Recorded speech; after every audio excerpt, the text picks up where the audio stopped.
अभी का समय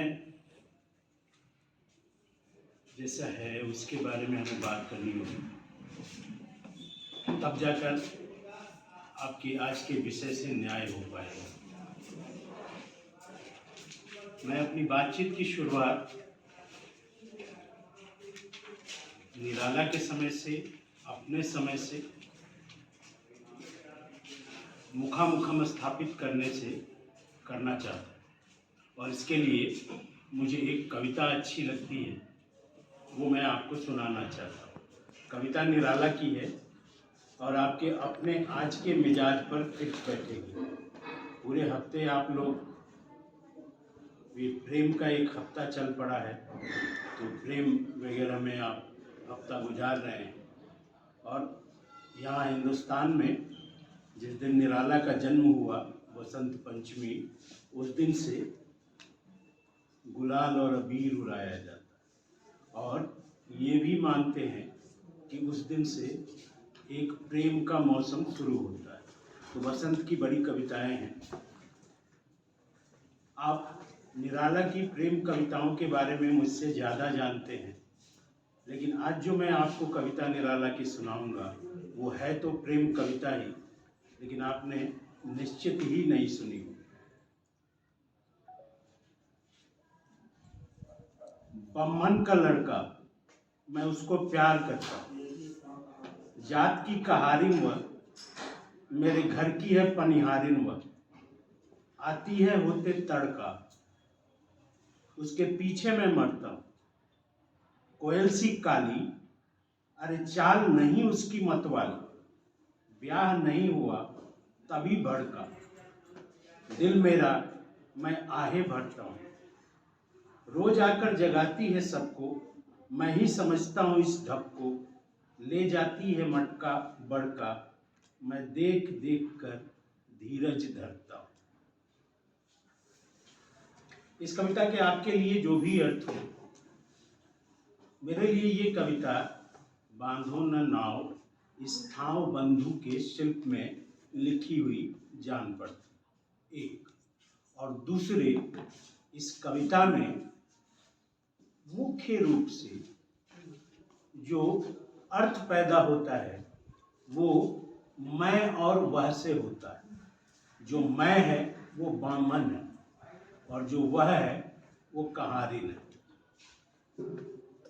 और तमाम बाधाओं के बावजूद जो बाधा है इसमें वो सौंदर्यगत है, जातिगत तो है। काली बहुत है।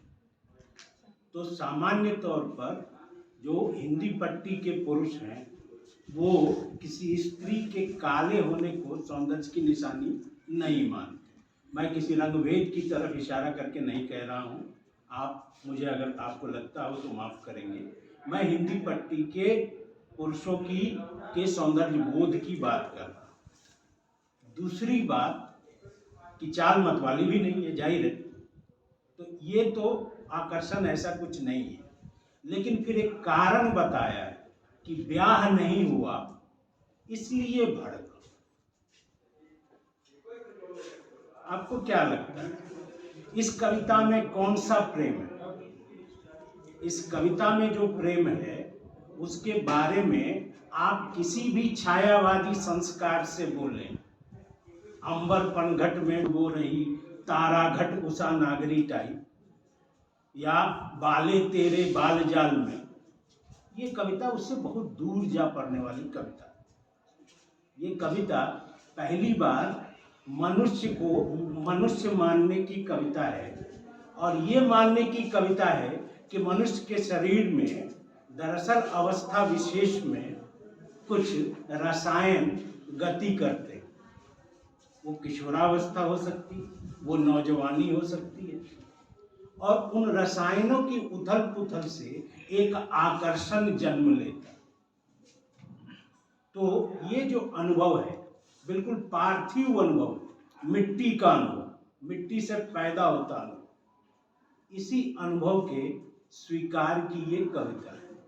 अब मुझसे कह लेने दीजिए कि प्रेम के इस स्वीकार का या प्रेम के इस रूप के स्वीकार का अगर इनकार कुछ है तो उसी इनकार का नाम छायावाद की कविता और उससे पहले द्विवेदी युग की कविता और उससे भी पहले भारतेंदु युग की कविता।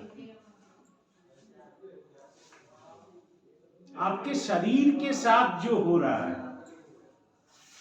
ठीक ठीक जिसमें आप रहते हैं उससे इनकार अगर हिंदी साहित्य में कई कविताएं सिखाती हैं तो वो इससे अलग जाती कविता है ये। और ये बात मैं आपसे जानबूझकर कह रहा हूं क्योंकि निराला का पूरा साहित्य मनुष्य के इसी सहज भाव को प्रतिष्ठित करने का नाम, और इस कारण से निराला हिंदी साहित्य के भीतर अपने समय में और उसके बाद के समय में भी बहिष्कृत रहे। साच बात सहदुलवे कहे सबका चित्त से उतरल रहे। और इस अर्थ में रामविलास शर्मा जी ने बिल्कुल ठीक पहचान की है। 1946 की अपनी किताब निराला नाम से है, आपको मिल जाएगी PDF में archive.org कि श्रद्धा का पर्दा लगाकर निराला से भागने की कोशिश मत कीजिए।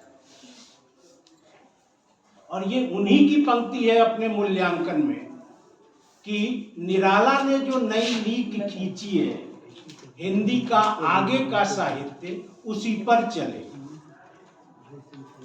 अब देखना यह है कि हिंदी का आगे का साहित्य उस पर चला या नहीं, एक तो ये बात है।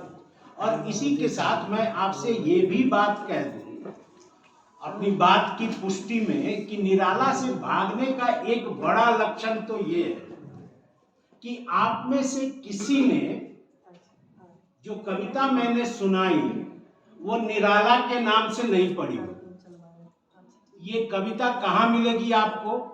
तो रमेश चंद्र शाह के निराला संचयिता में ये कविता आपको संग्रहित मिल जाएगी। तो मैं अपने से बना के नहीं बोल रहा हूँ जैसे आजकल गालिब की गजलों को लोग बना के फेसबुक पर ठेला करते हैं। ये एक बात। दूसरी बात है कि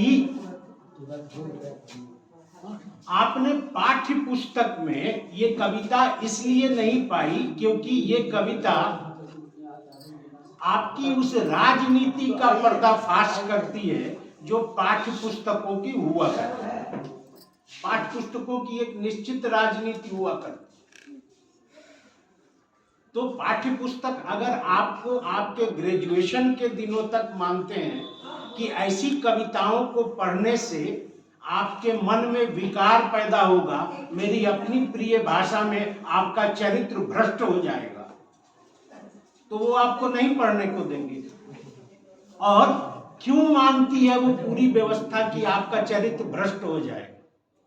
इसलिए मानती है क्योंकि वो ताउम्र आपको ट्यूटलेज में रखना चाहती है। ट्यूटलेज का मतलब हम कहें और तुम मानो।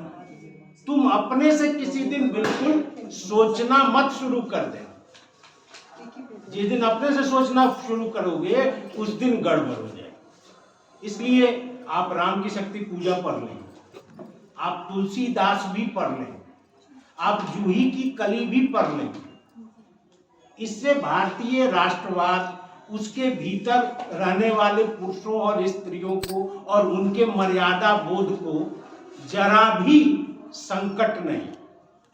संकट अगर किसी बात से है तो वो है आपके सहज अनुभव से, और उस सहज अनुभव से इनकार करने की कोशिश में निराला के तमाम तर साहित्य को, जो उनका परवर्ती साहित्य है, हटा दिया गया या आपकी नजरों से ओझल कर दिया गया।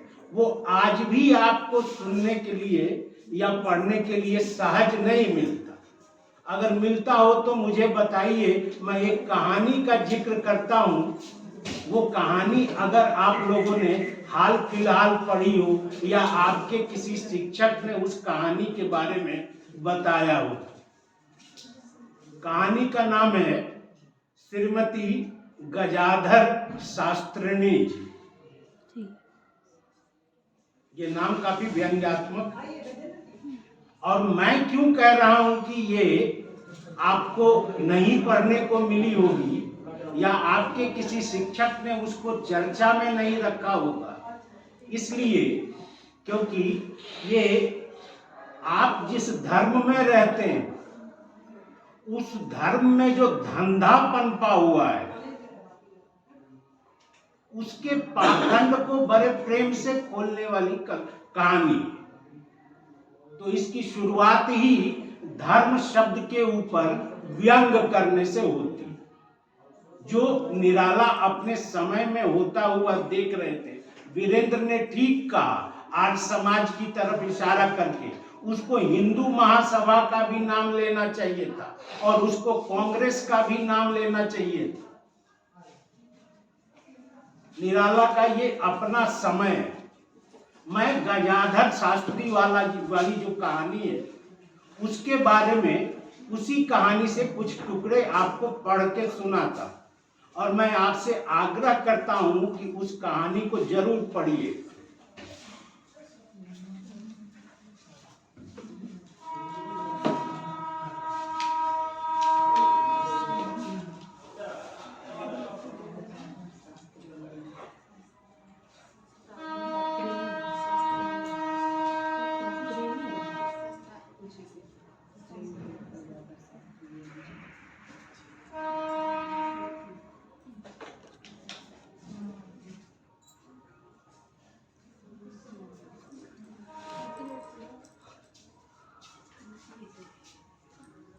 सुनिए, श्रीमती गजानंद शास्त्री श्रीमान पंडित गजानंद शास्त्री की धर्मपत्नी है। धर्म यहां से शुरू हो, धर्मपत्नी है। श्रीमान शास्त्री जी ने आपके साथ ये चौथी शादी की है धर्म की रक्षा के लिए। शास्त्री जी के पिता को षोडशी कन्या के लिए, 16 साल की कन्या के लिए, षोडशी कन्या के लिए 45 साल का वर बुरा नहीं लगा धर्म की रक्षा के लिए। वैद्य का पेशा अख्तियार किए शास्त्री जी ने युवती पत्नी के आने के साथ शास्त्री का साइन बोर्ड टांगा